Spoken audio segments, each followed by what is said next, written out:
Here we will write a program to find area of triangle using Python. So first we'll open the IDLE.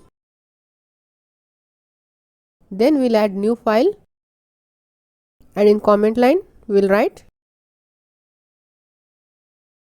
the formula for calculating area is height into base divided by 2. So first we'll accept the height from the user.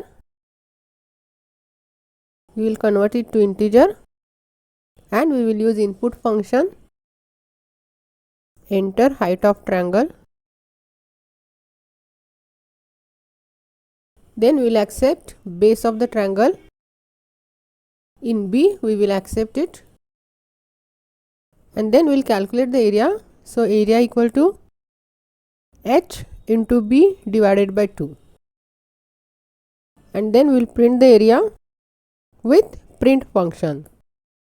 So print f area of triangle.